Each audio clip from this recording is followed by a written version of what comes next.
Jean-Sébastien Ferjou, merci de répondre à la question revue civique. En quoi les primaires, finalement, ont plus, selon vous, de défauts que de qualités?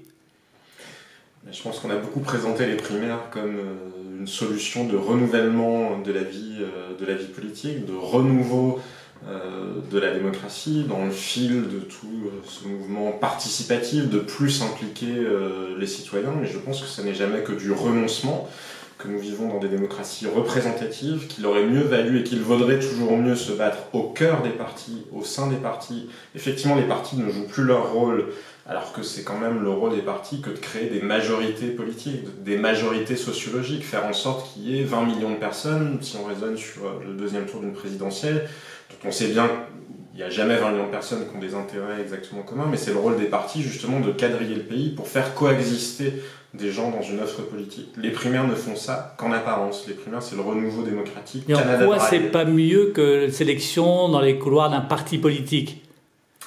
Parce que la sélection dans les couloirs d'un parti politique, derrière, il y a la vraie élection. Là, on cumule un double problème. Les partis ne fonctionnent plus et le Front National congèle entre le tiers et le quart des voix dans ce pays. Donc les primaires, on les a inventées que parce qu'on considère qu'il y a une seule place possible pour une grande famille politique à la présidentielle. Les familles politiques, depuis le 21 avril 2002, ne veulent plus prendre le risque que leur candidat soit éliminé parce que si c'est la gauche parce que la droite est devant, si c'est la droite parce que la gauche serait devant. Mais il n'y a pas une logique politique réelle à ça.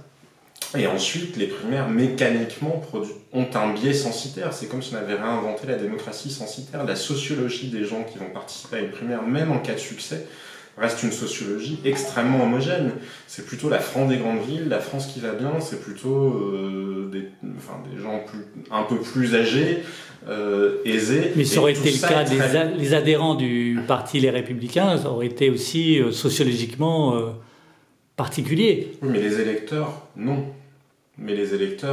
C'est-à-dire le Parti républicain aurait pu avoir un seul candidat, mais il y aurait pu avoir des candidatures dissidentes, comme il y en a d'ailleurs toujours eu, quasiment à toutes les élections présidentielles. Les électeurs peuvent... Là, on a privatisé le premier tour de la présidentielle en quelque sorte, et ça va faire qu'on aura un président, vraisemblablement quel qu'il soit, qui aura été sélectionné par une base sociologique très faible, par une sociologie très homogène, alors que l'électorat, lui, est quand même beaucoup plus divers que ça. Il y a deux grands moments de la vie politique française où se mobilise le peuple, vraiment les Français en masse, y compris donc les catégories populaires. Ce sont les municipales et les présidentielles. Avec les primaires, on est en train de voler au peuple le grand moment de mobilisation politique. Parce que dans un monde idéal, on pourrait considérer qu'ils pourraient effectivement aller voter à une primaire.